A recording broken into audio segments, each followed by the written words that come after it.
Hello, everyone. Thank you for joining our session today. And please note that you are in the listen only mode. So, if you have any questions, please do drop them in the questions tab on the left panel. And once again, welcome to Zoho People's webinar on the virtual future of organizational learning. So, today is a special webinar because we have Nick here. So, to tell a little about Nick, he has decades of experience in the HR industry, and he's worked with global businesses like Arthur Anderson, and he's also been the director of global people development at Vodafone. He's also been a facilitator for HR leadership teams in reputed organizations like HSBC and the Qatar National Bank. So currently, Nick is the director of learning at the Corporate Research Forum. So, Nick, we're really glad to have you here today. Thank you for doing this session. Now, I'll just walk you through what's in store for today. So first, Nick will be talking to you all about virtual learning and some of the important things that you need to keep in mind while designing your virtual learning and development strategy. And followed by that, I will be taking a small session on Zoho People's learning management system and its capabilities. And finally, we'll have a 10-minute Q&A session with Nick. So you don't really have to wait for the last 10 minutes to post your questions. Even during the course of the webinar, please do feel free to drop your questions in the questions tab and Nick will answer them as and when. So that's pretty much about it. So Nick, I'm transferring controls to you. Great. Thank you very much indeed. So welcome everybody. Crikey, from 11:30 at night to whatever time it is in San Jose. Welcome everybody. So I want to talk about virtual learning, and I just need to press accept. So I want to talk about virtual learning, and I guess the first thing to start off is to say, do you know what? Virtual learning isn't new. There's been an awful lot of talk about the new world of virtual learning. And you can see from this, it's been around for a couple of 100 years. It was interesting. When I was doing this, I actually pulled this out. This is a report on the future of corporate learning from the British government, published in May 2000. And actually, it highlights something that I was involved in, which was launched in 1998, October 1998. I used to work in the prudential and insurance business, and I ran learning and development for the investment side globally. And I actually launched an e-learning platform back in 1998 with 4,200 user sessions, 113,000 page views from 500 people in 8 months, 760 online courses, including a 20-hour online equities course with sophisticated animations and simulations where you can trade in a virtual version of the market. So I think the first thing to say is this isn't something new. So why are we talking about it? First of all, the technology behind virtual learning has just grown exponentially. With LMSs like Zoho's, with really sophisticated animation tools, etc. And also the other thing is COVID has accelerated the need. But I think it's accelerated in a way that's different to what we thought. I remember talking to a lot of the companies I work with back in March 2020. And basically, they were all just trying to stick all their courses online. They were just sticking content online. And even when we were doing this back over 20 years ago, the one thing we knew was if you just stick material online, people won't come. I don't know how many of you have seen Field of Dreams. Anybody seen Field of Dreams in chat? Film with Kevin Costner. Yeah, what was the famous saying in Field of Dreams? I'm trying to think of the actor. If you build it, they will come. Thank you. Well, my experience of the last 30 years is if you build it, they don't come because they're not really interested and they're too busy. So virtual learning isn't new, but it is far more sophisticated now. Sorry, Timothy. Hopefully the slides doesn't appear scrambled. This is one of the joys of virtual learning. So actually, having encouraged you to ask some questions, I'm going to actually start by asking you all a question. So I'm going to launch a poll. Whoops. So I'm going to launch the poll now.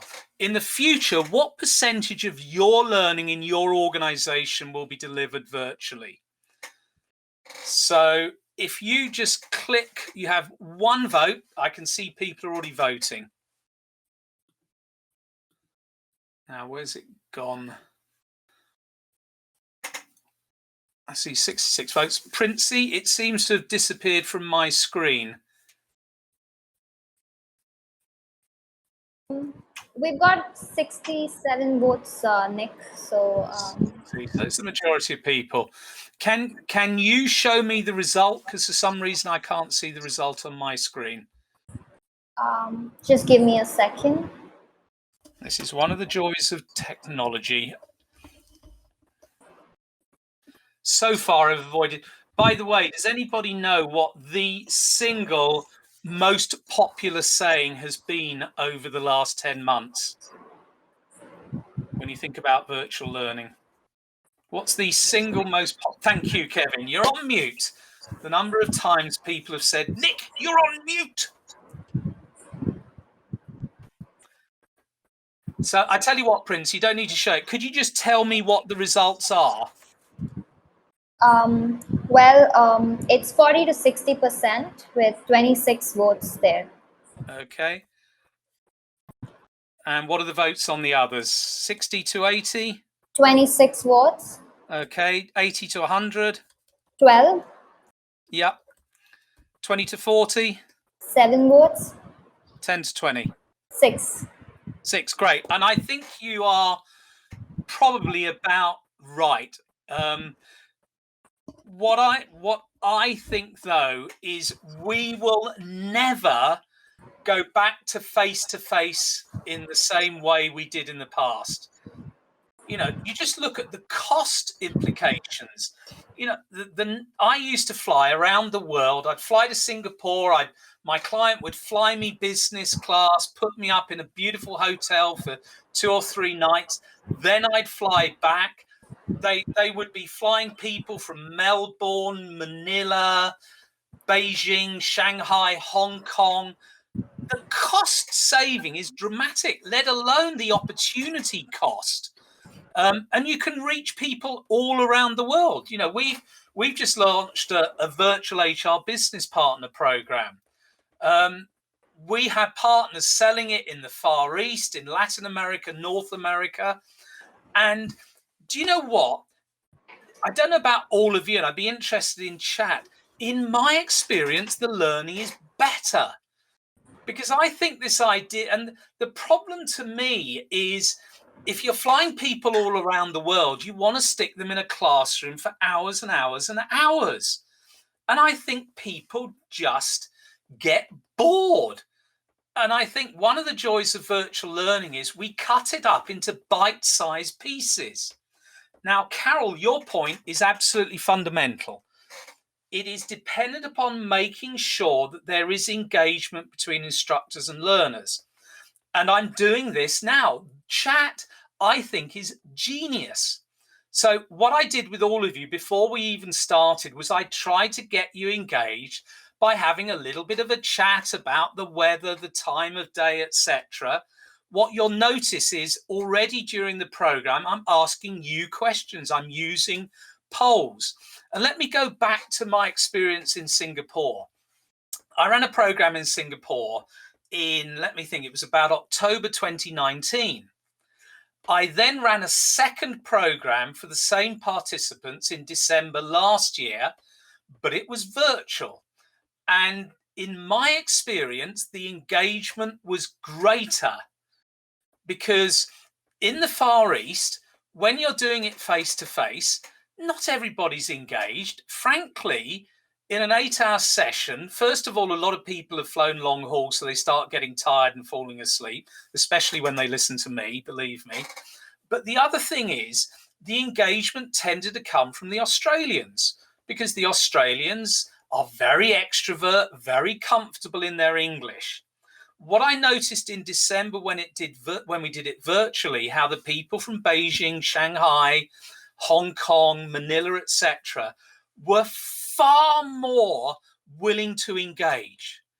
You know, that first of all, they could type a question into Word or whatever, spell check it, and cut and paste it into the chat. So they were less concerned about translation, and more introverted people engage more. Now, the key thing coming back to Carol's point is this means instructors have got to instruct in a very, very different way. So what I've learned is I need to bring lots of energy. I need to keep my slides really simple and visual. I need to use chat. I'm not doing it today, but I will often go out into breakouts, provide exercises, etc. And Anne, as you say, knowing your audience. Now, of course, to me, the key thing here is I'm not dealing with undergraduates or graduates. I'm dealing with business people.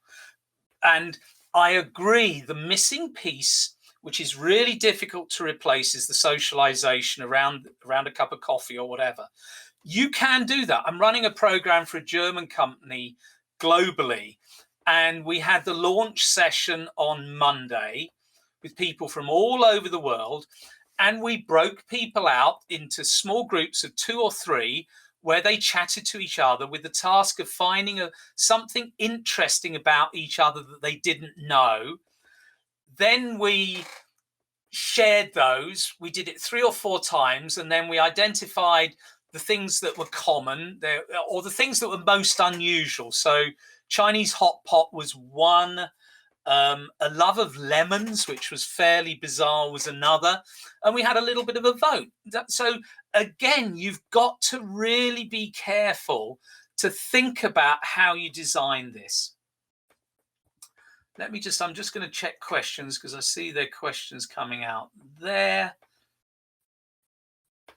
And I see, I'll leave you to, I'll tell you what, Princey, I'll leave you to answer the questions in questions, and I'll use the chat here.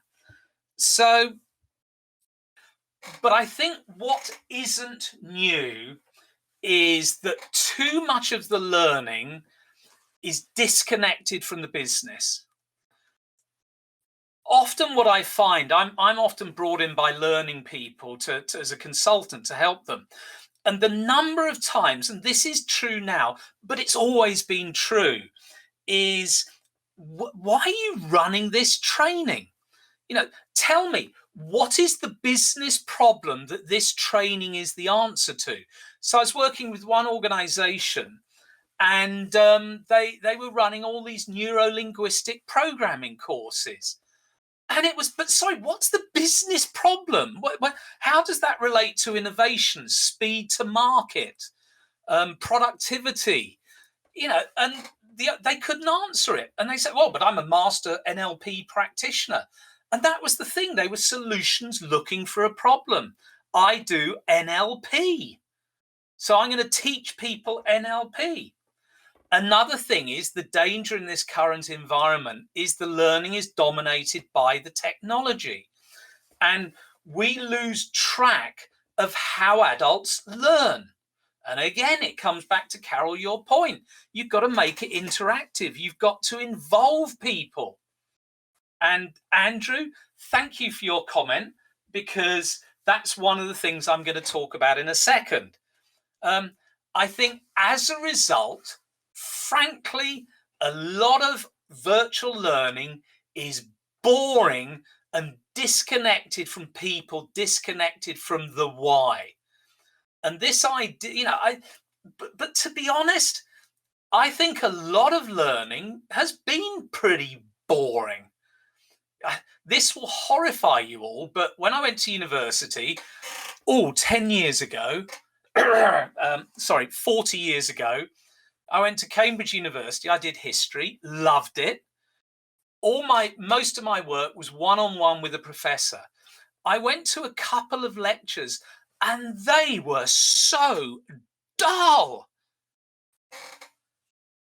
Wow, you could see people falling asleep during it because they thought that they could just write things on a blackboard and people would remember it. There was no storytelling. There was no engagement. And to be perfectly honest, I think PowerPoint has made it even worse. The number of PowerPoint presentations I've sat through where, it's like 20 bullets per slide and 80 slides in an hour. And, within 5 minutes, I want to slit my wrist because it's just so boring. And I think we've got to get back to this concept of adult learning, to the principles of how adults learn.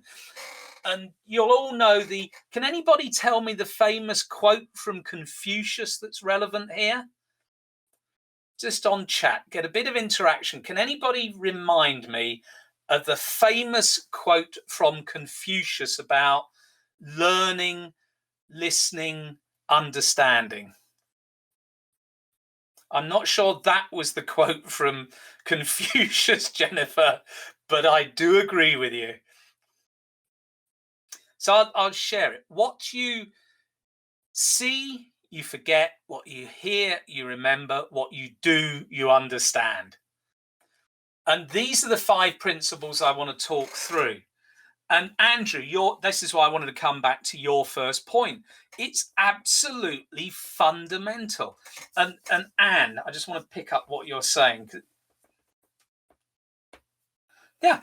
And I can understand from an HR perspective, while there's certain regulatory. So, for instance, when I was doing this, there was certain regulatory training where the Financial Conduct Authority, that's the regulator in the City of London, could literally turn up on the doorstep of my business and demand to see all the training records of our people.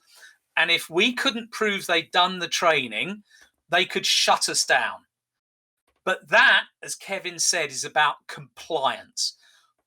What I'm interested in, and I'm fundamentally an OD rather than an HRL&D person, what I'm interested in is the impact it has on the organization. But you've got to connect it to the WIFM factor. Can anybody tell me what WIFM, WIIFM, stands for? Stephen, organizational development. And Dane, thank you. What's in it for me? Because the number of times you lose people because they don't understand why they're there. They don't see any relevance. And telling them it's relevant because it'll help increase shareholder value isn't good enough. The second thing, which I'll come back to, is participation. People, as the Confucian proverb said, people understand when they do something. And again, I'll come back and talk about that in a second. You've got to make it relevant to them. And I think often a lot of academics who teach using 30-year-old, totally irrelevant case studies, and people just switch off. You've also got to really help them transfer the learning back to their day-to-day work. Because first of all, by applying the learning, that's where the organization gets the value. And in my opinion, the application of the learning is where people become unconsciously competent. It's through practicing back in the day-to-day job where people become good at it. And we've got to focus on everybody's senses. Unfortunately, with virtual learning, you can't use the sense of smell. And I'm not sure the use of a sense of smell was ever very good in face-to-face learning, especially as my wife of 40 years would say. And Andrew, by the way, just to stress that, we start in a state of unconscious incompetence. You know, we don't know what we don't know. If I go back 43 years to when I learned how to drive a car, I thought when I first sat in the car, it was easy. I'd seen my dad do it, my mum do it, I'd seen it on television. Within 5 minutes, I was consciously incompetent because every time I tried to pull away, the car would stall. The driving instructor didn't teach me how to drive. The driving instructor taught me how to pass my driving test, and I became consciously competent. So I don't know in your countries, but in the UK, it's hold the wheel at 10 to 2, check over shoulder, put into gear, check over shoulder again, and you are consciously. Now, let me ask you a question. You're probably all at home, but when was the last time you drove a car? Yesterday. Jennifer, any of you who've done it in the last few days, do any of you use a stick shift, a manual?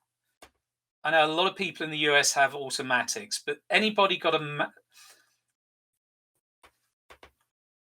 so somebody who has a manual, a stick shift, when you last drove it, so Pam, when you last drove your manual, how many times did you change gear? Or Lawrence, when you last drove, how many times did you change gear? But I want a precise number. And that's the point, because you are unconsciously competent. 137. Thank you, Stephen. I love it. You're not an accountant by any chance, are you? But the point is, we become unconsciously competent, but that only comes through practice, through application. And I think that's what adult learning is about, is getting people to do it. Not when you're watching. In fact, the best definition I ever heard of culture is it's what people do when you're not watching. And learning is about getting people to apply the learning when you're not watching. So let me just run through each of those one at a time. Again, really want to pick up this point again. And I think this is frankly just as bad in face-to-face, but even worse in virtual, is we rush to the content. We rush to our beautiful slides and all our bullet points before people understand why.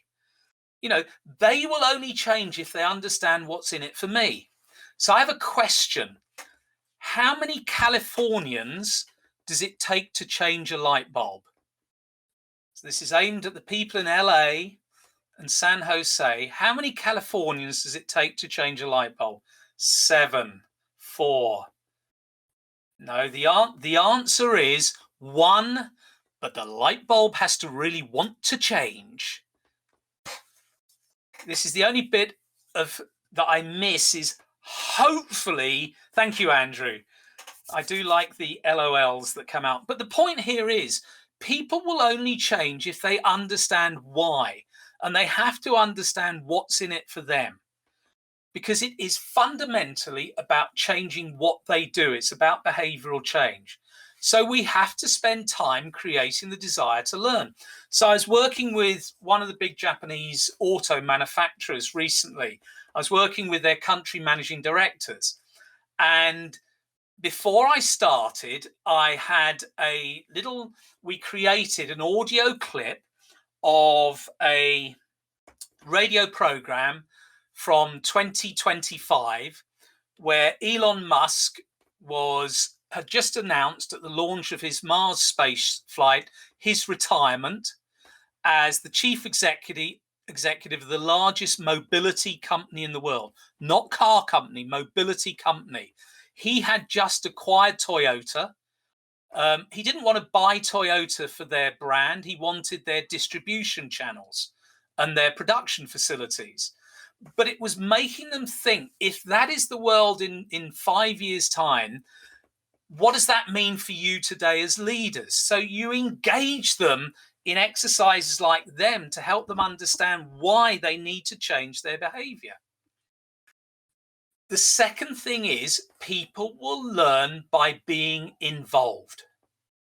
And this phrase is absolutely fundamental. You do learning with people, not to them.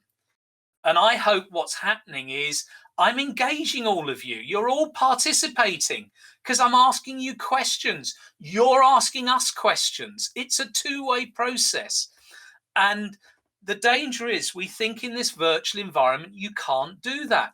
Well, as I say, in my experience, you can do it more. You can use polls. Virtually everything I do, I'm doing a 1 hour session again in Abu Dhabi on Thursday, and I'll be doing a poll. In fact, what I'm going to be doing is presenting 6 things I could do and getting them to vote. And I will only run one session on the one that they are most interested in. I produce 6 different sort of 40-minute lessons. Lessons is the wrong word, participatory sessions, but I want to involve them by getting them to vote on what they want to learn, but within an umbrella of the 6 things that the organization is interested in learning. The chat facility, breakout rooms. I'm running a session with a big global bank, and I'm using this because we want to talk about politics. And this is this version is the paper one, but there's a virtual version where they get a score. And what I'm going to be doing is they have at the end of it an action plan.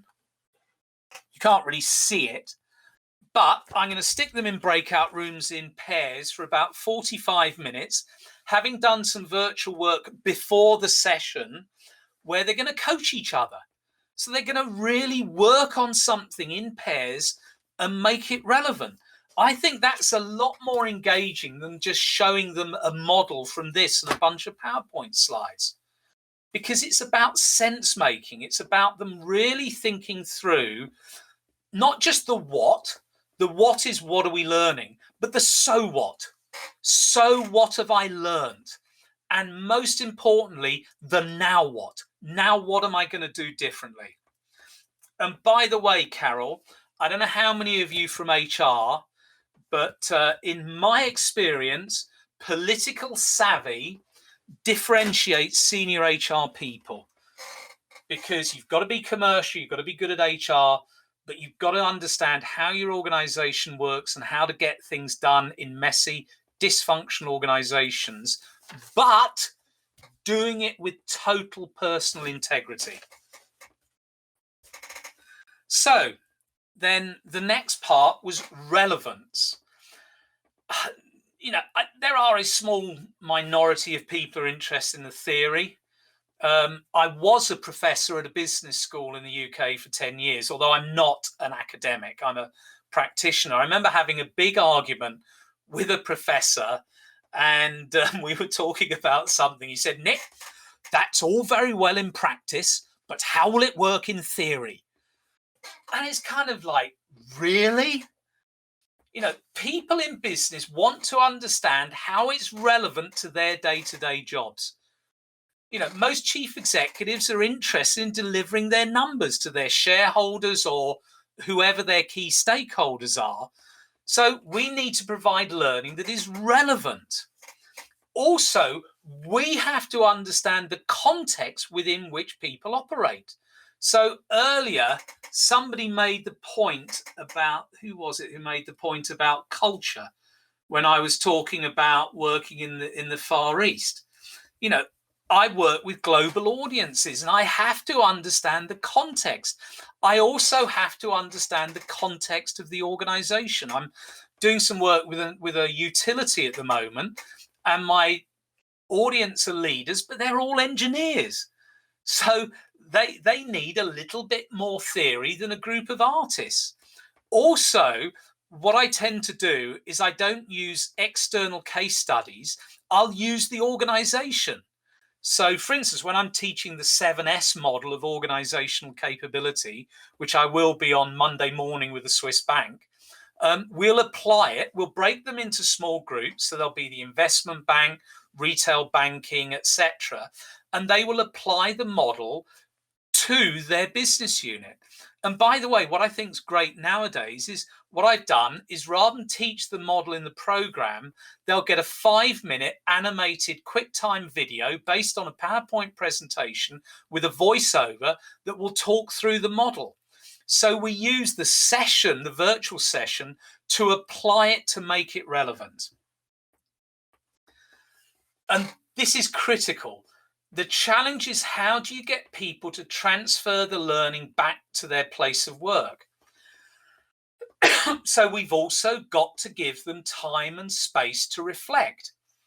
And to be honest, my biggest learning point, and I left corporate life 15 years ago, so I do a lot of this. And the battle I have had to fight with myself for 15 years is less is more. More imagery, fewer words, fewer slides. To be honest, this, because I'm kind of doing a bit of a lecture, a webinar, rather than a proper workshop, I've got to have some content here. But normally I would probably only have transference and an image that connects with people's hearts rather than lots of words. But today I've got to kind of have a few words. My great belief, Solange, is, and I'm putting it in chat, I'm a great believer in that. Can anybody tell me what that stands for?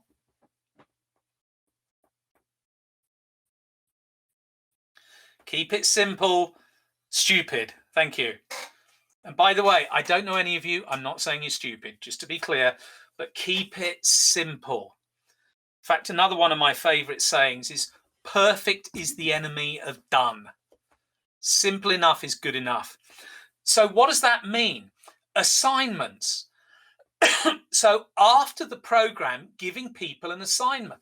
So when I've been doing the work with this big Japanese car company with their MDs, is we give them an assignment. 2 weeks later, they've worked in small groups around a real business issue where they apply the models and the learning, and then they present back to their chairman. Discussion boards, where again, you have, after the program's finished, you have discussion boards. Another thing I do is faculty hours. So a couple of weeks after a program, I'll carve out a couple of hours, and anybody from the program comes onto that hour and can talk about anything they want. They can ask any question they want. Usually what I encourage them is to talk about, so what's happened since the program? What worked? What didn't work? So again, it's discussing the transference. Whoops, the next point, if I can move. Whoops, sorry, I moved too far. All senses. So I'd forgotten I was going to use the quote, but that's the quote from Confucius. And again, we've got to use all of these different tools. I use a lot of video. So for instance, I mentioned an online HR business partner program.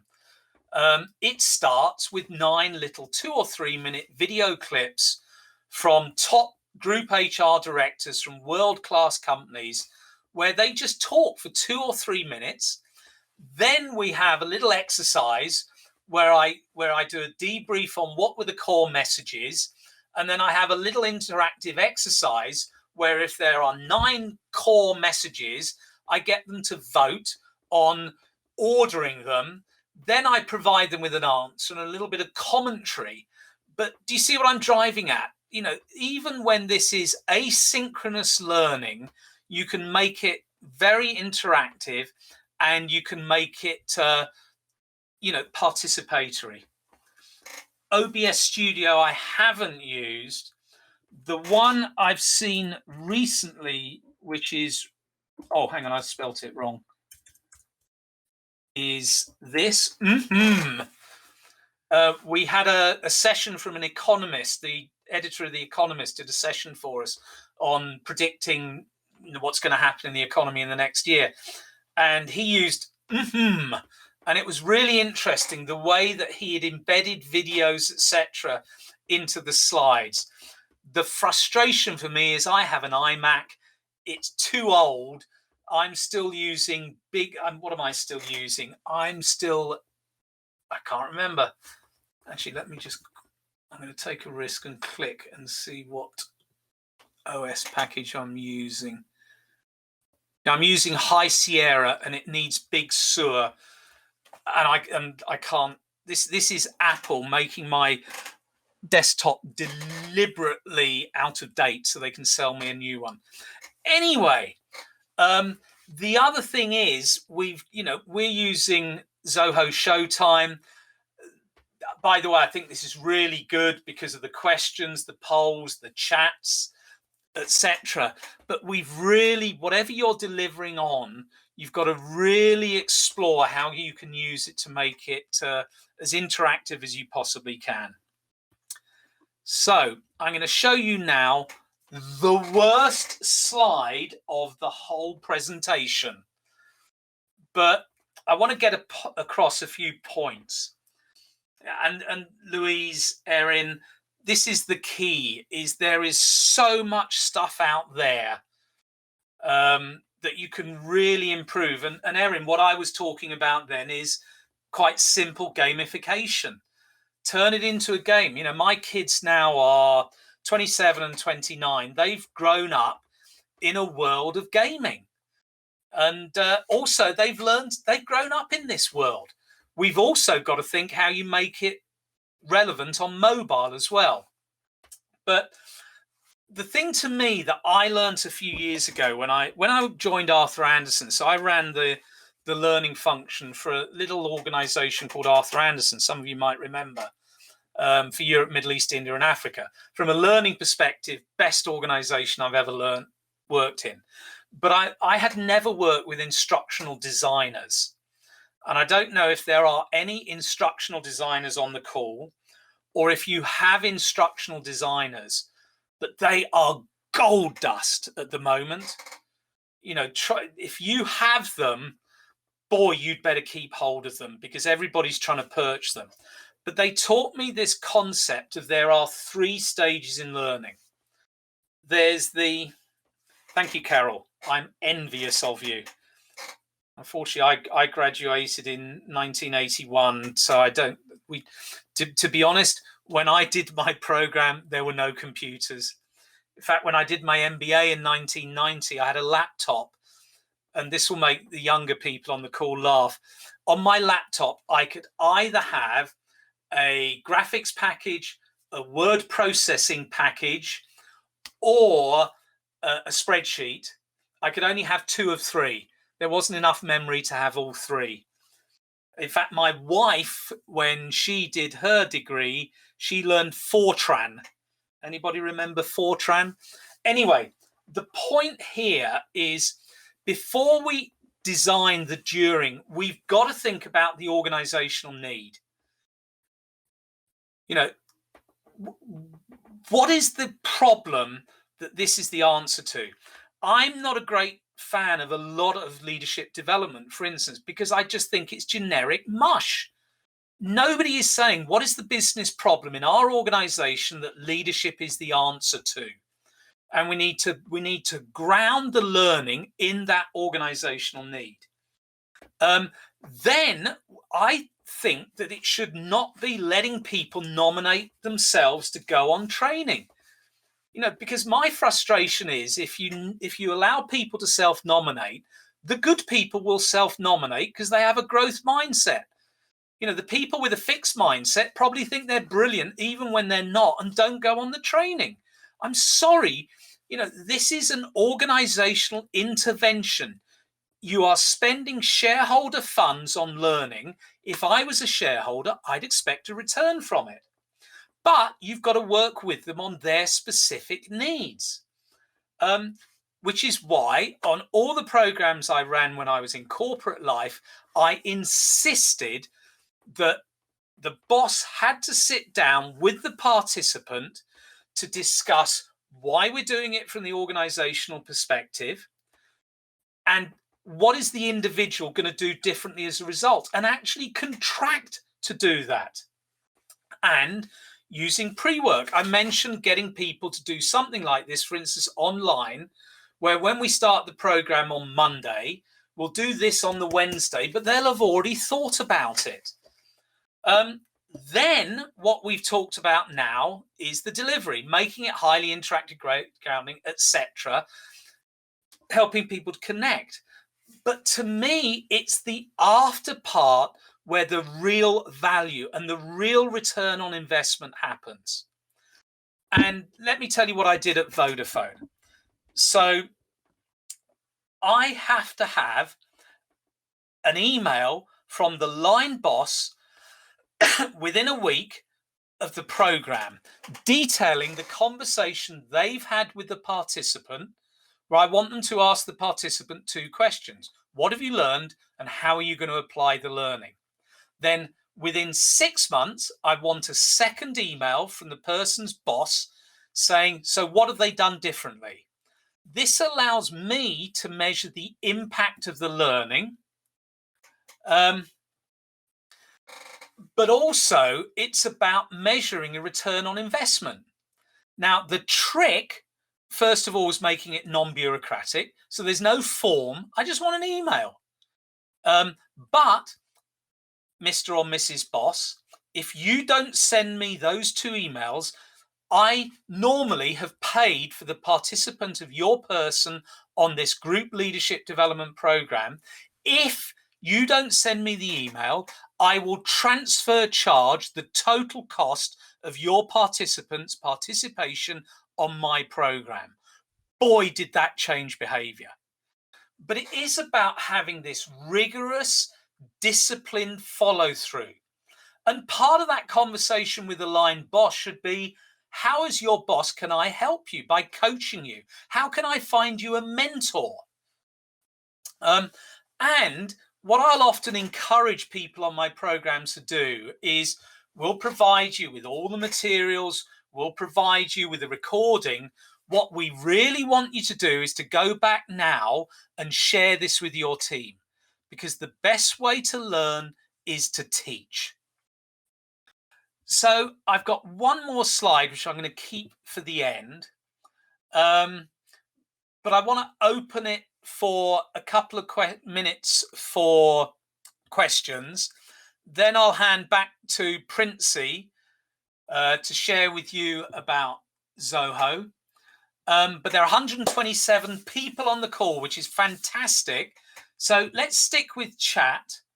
But what are some of your reflections? What questions do you have?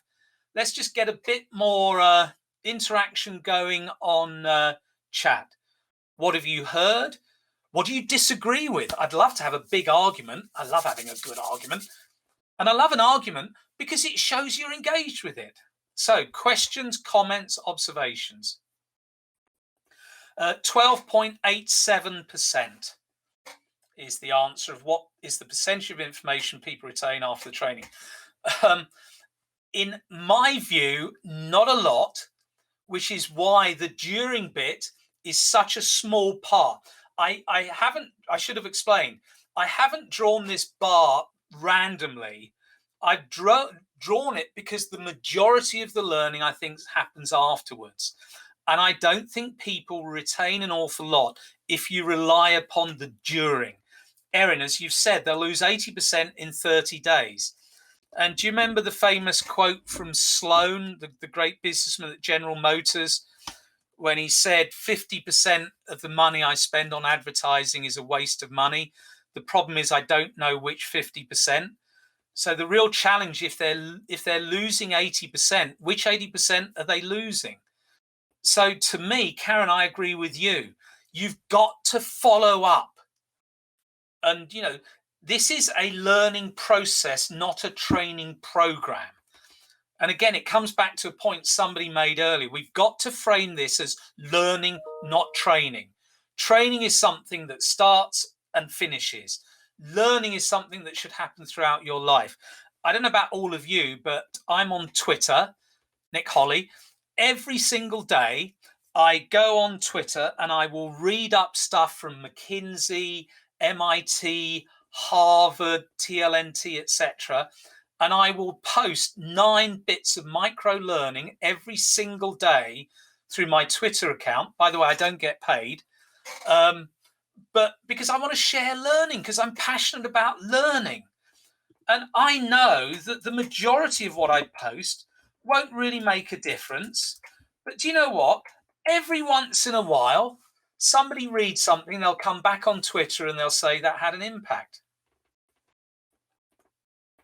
Yeah, I agree, Stephen. And, that procedural knowledge needs to be baked in through that follow-up. And I think the problem is too many people in the learning function are trainers. And therefore, they position their job as about the during. And they don't care about the before, let alone the after.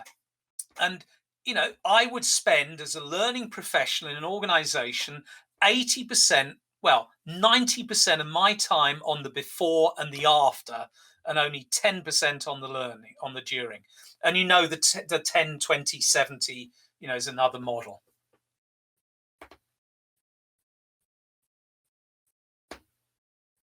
Yeah. And the other thing, by the way, which I think is really dangerous is the happy sheet. Did you enjoy the training? So what? I run a business partner program which has a 1-day role play based simulation where for the first half a day, people have to actually role play a CEO, a sales director, a finance director, etc. And they hate it because it's so far outside their comfort zone. At the end of the first hour, they are begging me not to do it anymore. So but afterwards people say, I've never felt so uncomfortable and I've never learned so much, because the first time I got into the shoes of my business leaders and understand their view of the world. And I think, Stephen, the answer is we're going to do that now. So, Princey, do you want to take back control and share what you're going to share? Yes, Nick, sure. Thank you so much for the wonderful session. I guess it was really helpful to all our participants today. And just 1 second while I take back control. Okay, I guess you can all see my screen now. So, Nick, thank you for the wonderful session. And I guess now it's time to move to the technology aspects of learning.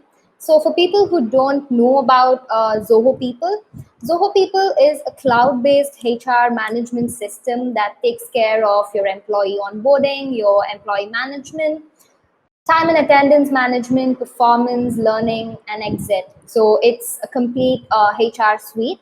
And People Plus is a combination of 6 different Zoho applications coming together to give you an unified experience. So it has an application for recruitment specifically and one for expense management. And we have 2 more applications for communication and collaboration. So today we'll be specifically talking about Zoho People's learning management system. And Zoho People supports both self-paced and blended learning. So as the name suggests, self-paced is where employees can learn at their own time. And also blended learning is where you can have a combination of self-paced learning and instructor-led offline classroom and also virtual classrooms. So when we're talking about virtual classrooms, it is powered by Zoho Meeting. It's Zoho's webinar and meeting tool. So this goes beyond your geographical boundaries, like how we're doing it right now. You'll be able to connect your learners and your trainers in just a matter of few minutes. So that's how simple it is. And also with learning plans. So with Zoho People, you can create as many courses as you want. And as Nick was telling, your courses should be engaging, right? You can add any type of content, whether it's videos or PDFs or any type of content or presentations. And while you create a course, you can also have a learning plan where, let's say, you're creating a beginner level, intermediate, and an advanced course for programming. And there you can combine multiple courses together. You can string them together and have a learning plan for your employees. So that's how you can create relevant learning materials for your learners. And as Nick was saying, participation is very important in learning, right?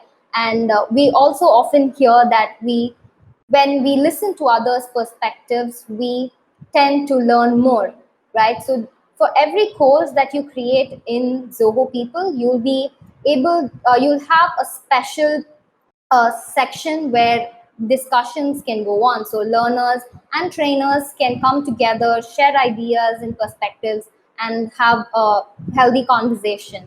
So that's about collaborative learning. And I guess the performance management of your system and learning management should be well interconnected, right? And in this case, like for example, if you're creating a course in Zoho People, you'll be able to add prerequisite skills that's needed to take up a particular course, and you'll also be able to tell what will be the score of a particular skill that they've gained right after the course is completed. And managers should also have a good idea of what their reportees are learning. So this is a dashboard where they get to know all the skills that each of their reportee has, and all the courses they have enrolled in, and their competency levels. So this will enable managers to suggest courses based on the skills of their employees, and they can also go ahead and enroll them in the courses they think would benefit their employees. And learning doesn't just end with learning, right? And I guess being employees need to assess themselves and see how much they've learned and put it into practice, right? So with Zoho People, you can do both online and offline tests. And when it comes to online tests, it's a completely customizable process. So you can create your own set of questions, and you can conduct assessments with set timers for each question or the entire test itself. And you can also specify the number of attempts the test is allowed. So that's about assessments.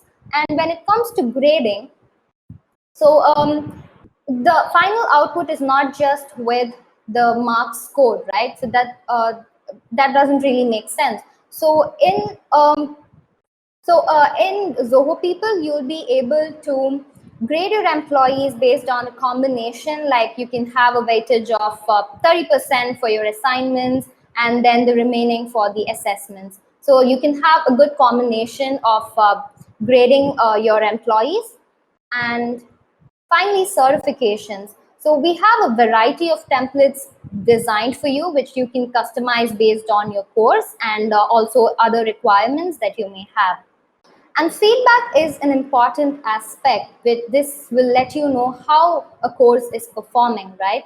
So with people, your employees will be able to provide feedback for the courses they take and for their trainers. So this way you'll identify where you have to work on, or if you need to have a better trainer. All of this can be done through the feedback. And Zoho People also gives you a range of reports which will help you to know which of your courses are performing well, or who are your top performers, and which of your locations are taking up more of learning experiments.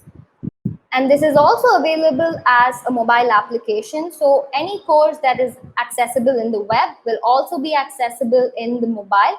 And also the virtual sessions can be accessed through the Zoho Meetings mobile application. So that's literally anytime, anywhere learning. And both asynchronous and synchronous learning can happen through the mobile application itself.